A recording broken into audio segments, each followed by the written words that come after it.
The word tribe is a mightily misunderstood and highly vilified term, but it's one that we can justifiably reclaim and hold close as our own. A purposed coalition and a home. There's little that can provide us with a sense of place no matter where we are or if we're on the move. None that can gift us with allies connected at the heart, even across immense distances, and inform and advance our healing practices as much as being part of a dedicated, caring tribe. Whatever this loaded term might bring to mind, please set aside the preconceptions and baggage and explore with me the blessings of a coalition rooted in a different sensibility, in ever-evolving forms, sharing a single, ancient purpose. If you find anything of value in this video, as always, please do push the like button, and I ask you also, please share it on social media. Thank you. Now, the word tribe comes to us from the Middle English tribu, with origins in the Latin language of the all-too-civilized Romans. It was used by them as well as by the many subsequent conquerors and colonists to describe Slavic, Germanic, Asiatic, and then later Native American groups, essentially any coalition outside of the borders of their purported superior societies, with expressions such as savage tribes, heathen tribes, and lowly tribes. Folks were considered by the invasive religious and political powers to be godless, unclean, uneducated, promiscuous, or childlike, and such derogatory historical connotations help explain why the indigenous often prefer to speak of themselves instead as nations, communities, or peoples. In recent decades, there's been yet a different kind of shade thrown on what's called tribalism, thought of as the process whereby the citizens of a once unified country split up into exclusive contending groups, each of them intolerant of outsiders, featuring different appearances, views, beliefs, or customs. Societal polarization is undeniably rampant and rapidly increasing, with any complexity and compassion, nuance, or gradients dismissed by politicians and buried by social media algorithms, although it could more accurately be framed as extremism rather than true tribalism. Coming together around common hatreds and fears more than around shared principles and affections isn't especially a tribal thing. It's actually more characteristic of mob behavior. It's time to look past such prejudices and gaze with new eyes at the very idea, reclaimed and redeemed, renovated and refitted for the particular needs of healers today. These days, the word tribe can be elective and self-assigned, with many positive connotations, offering us many highly useful benefits and vital opportunities.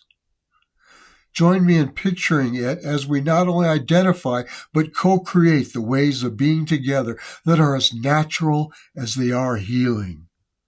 A sun-sprinkled vision of an eccentric and ecocentric coalition.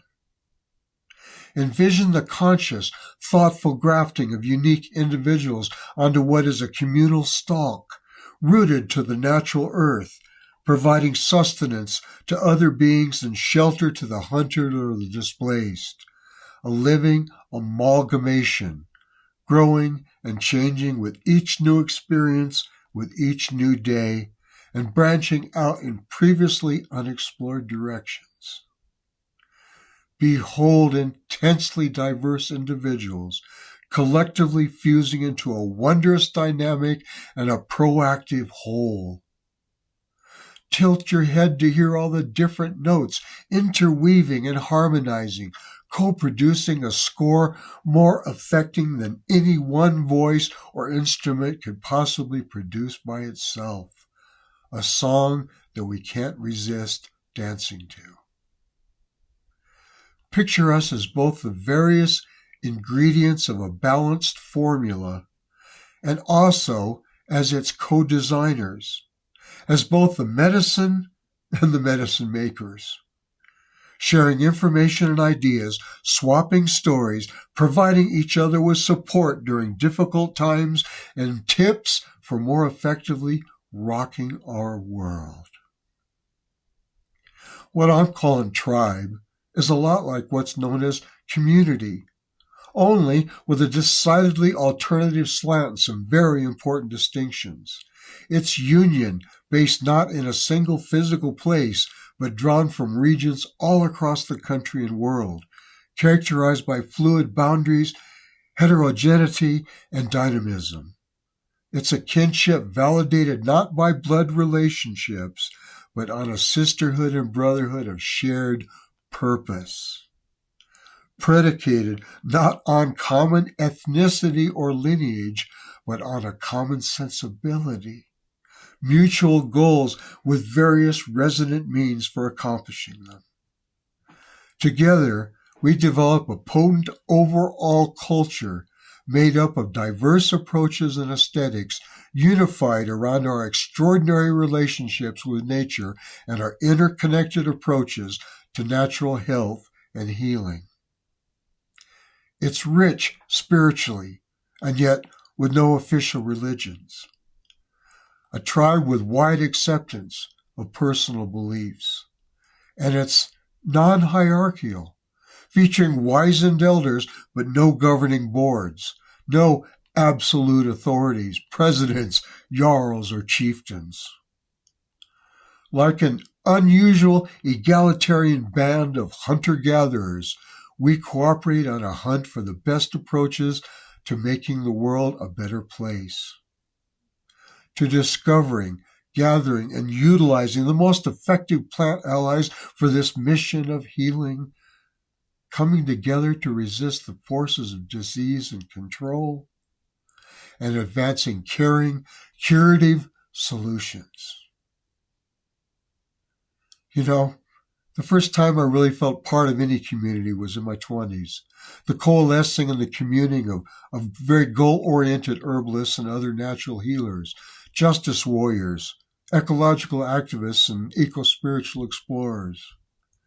Prior to that, I sensed a profound connection to the wonders of nature, yet I always felt somehow out of place in the bland suburbs that we moved around in, ridiculously oversensitive to noises, visibly uncomfortable in crowds, sadly alienated by norms and conventions, and repulsed by the act of conforming itself.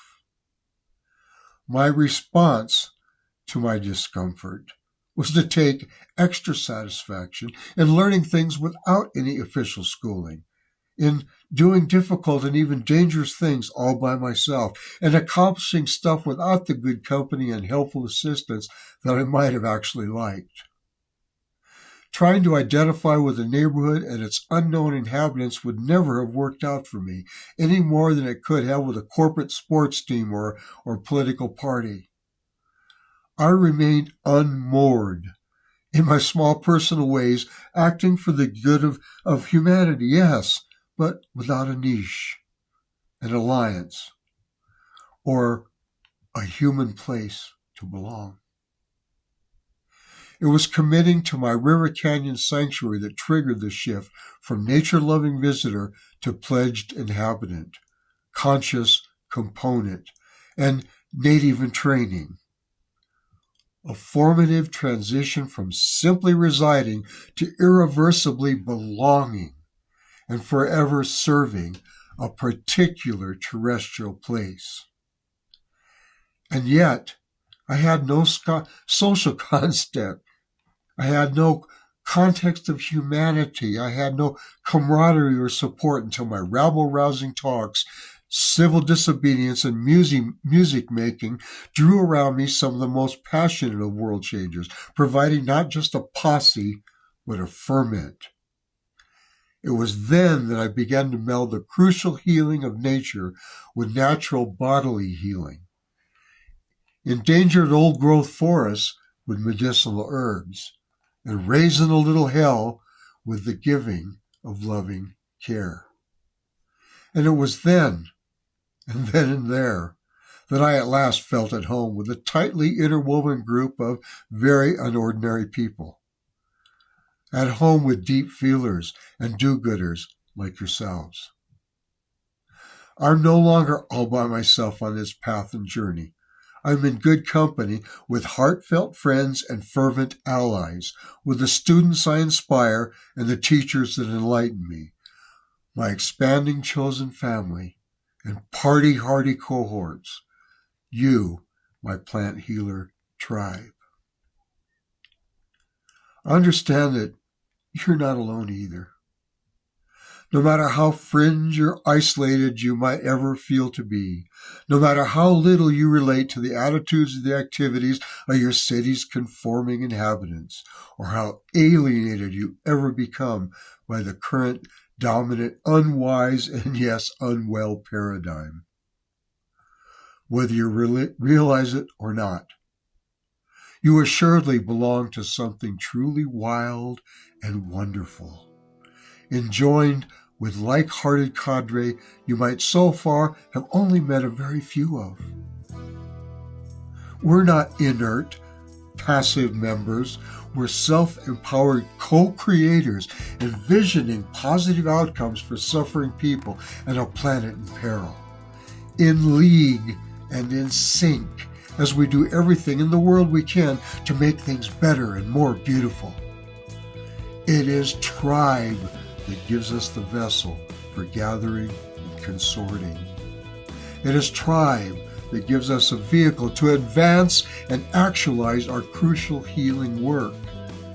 And knowing that we're an instrumental element of such a tribe can bring to us much needed healing and much needed happiness as well.